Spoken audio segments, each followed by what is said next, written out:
Philippines is going digital when it comes to filling out forms for travel purposes. The Philippine News Agency reported that the Philippines will launch the e-visa system for foreign travelers within the third quarter of 2023, as announced by the Department of Foreign Affairs on July 5th. Foreign Affairs Undersecretary Jesus Domingo said the e-visa will allow foreign nationals to apply for appropriate Philippine visas online. This will make the visa application process easier, faster, more efficient, and convenient for foreign nationals who wish to visit the Philippines for leisure and business purposes. Earlier this year, President Ferdinand Bongbong Marcos Jr. announced the rollout of the new Philippine e-visa system for certain countries. He asked that several government agencies to extend the e-visa for Chinese, Indian, South Korean, and Japanese nationals to encourage tourists from their countries to visit the Philippines. Presidential Communications Secretary said Marcos issued the order during a meeting with the Private Sector Advisory Council, which advises the President on government policies. The Private Sector Advisory Council said to capture the tourism markets of China and India, PSAC has recommended the inclusion of Indian nationals under the Visa Upon Arrival program and the extension of e-visa, which is currently available only for Taiwanese citizens. Now it will be available to Chinese, Indian, South Korean, and Japanese nationals. Foreign Affairs Secretary Enrique Manalo said his agency is collaborating with the Department of Information and Communications Technology on the development of technical plans for the issuance of e-visa. DICT Secretary Ivan John Weee said his agency is still studying various connectivity matters that have to be threshed out with regard to the other jurisdictions that will avail themselves of the Philippines e-visa platform. In addition, the Private Sector Advisory Council proposed the following changes. So these are good news. First, implementation of a value-added tax refund program for foreign tourists by 2024. So they are trying to emulate other countries' tax refund for foreign tourists. Second, removal of the ETRAVEL or the requirement of just one form only for health, immigration, and customs purposes. In addition, they are also proposing the revocation of outdated advisories and loudspeaker announcements at airports. Other proposed changes by the PSAC are first, the recommendation of the rolling out of the e-visa this year to prioritize China and India in the program. Also, the automatic inclusion of travel tax in all airline tickets. There are also short-term strategic recommendations. First, the improvement of airport infrastructure and operations. Also, the promotion of tourism investments. And lastly, the managing of national brand or image. In 2022, Philippines rolled out the first online visa application form for those visa-required nationals applying for a tourist visa.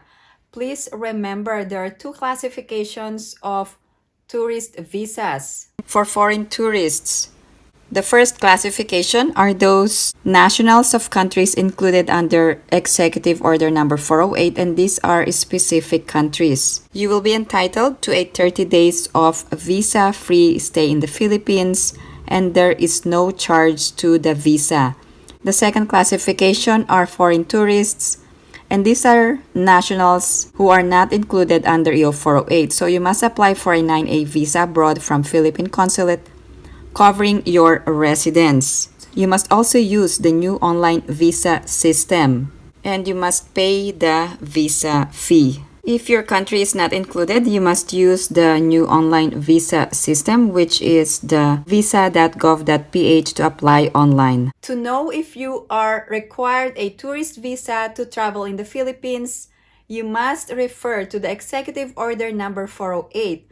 What is this EO 408? So it outlines the list of countries or the nationals who are not required a visa to travel in the Philippines, but that privilege is only valid for 30 days. but you must have a return ticket or onward ticket that is valid for not later than 30 days. So if you did not find your country in this EO 408, then you must apply for a visa abroad from a Philippine consulate.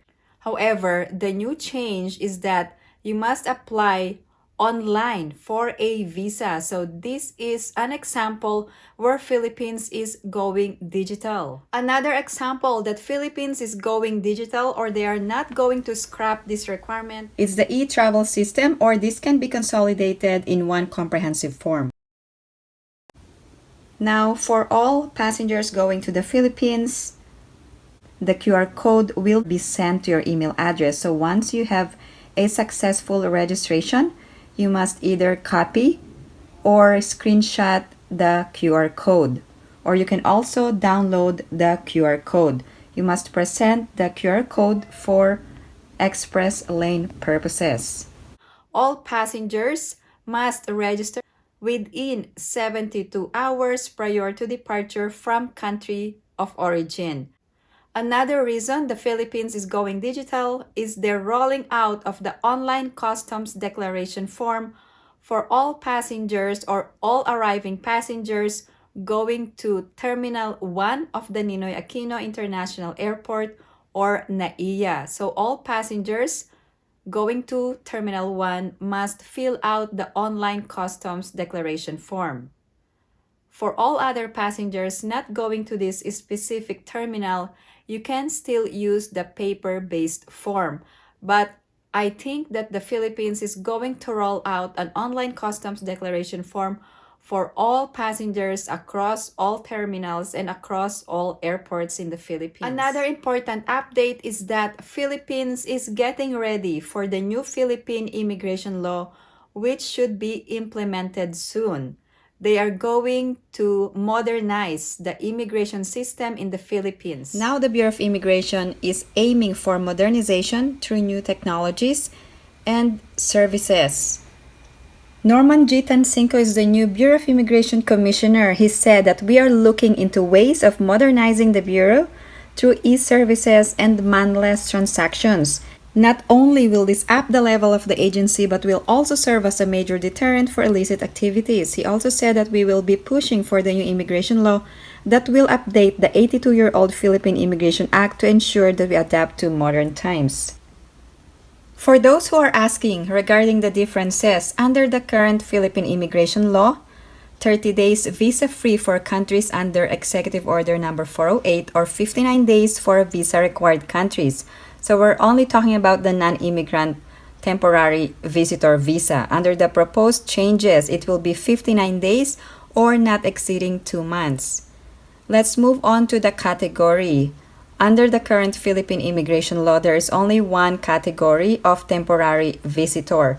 However, under the proposed changes, there are more categories. For business, it will be called A1 visa. For pleasure, A2. And for health, A3. I'm going to discuss all the different types of non-immigrant visas later in this video. Let's move on to the other differences. First, there's only a few categories for temporary visas under the current Philippine immigration law, such as visitor or student visas. Under the proposed changes, there are now a more expanded category of non-immigrant visas. They will be according to alphabetical or A to M visas. Let's move on to another difference. Immigration clearance for temporary visitors will be required for those who have stayed more than 6 months under the current Philippine law. And then under the proposed law, immigration clearance will be required for all temporary visitors regardless of length of stay. Also, non-immigrant status may be extended up to 2 to 6 months under the current Philippine law, but under the proposed changes, you can adjust to permanent residence status if you are qualified and also apply for quota or non-quota immigrant visas. There are a lot of questions regarding Balikbayan visa. Will the Balikbayan visa be affected? The answer is no. There are no provisions repealing or updating the Balikbayan visa, but it could affect the foreign spouse or foreign children traveling to Philippines alone and all foreign tourists going forward. Also, will the retirees visa or the SRRV be affected? The answer is no. There are no provisions stated in the proposed bill affecting the retirees visa. Also, the retirees visa is regulated under the Philippine Retirement Authority and not by the Bureau of Immigration. If you have any other questions or comments, please post them down below and I will get back to you as soon as I can. Thank you guys for supporting my channel, and if you haven't liked this video, please give it a big thumbs up, and if you haven't subscribed to my channel, please subscribe and hit that notification bell. I always welcome new subscribers. Thank you guys for watching. I hope everyone is staying safe and have a great day.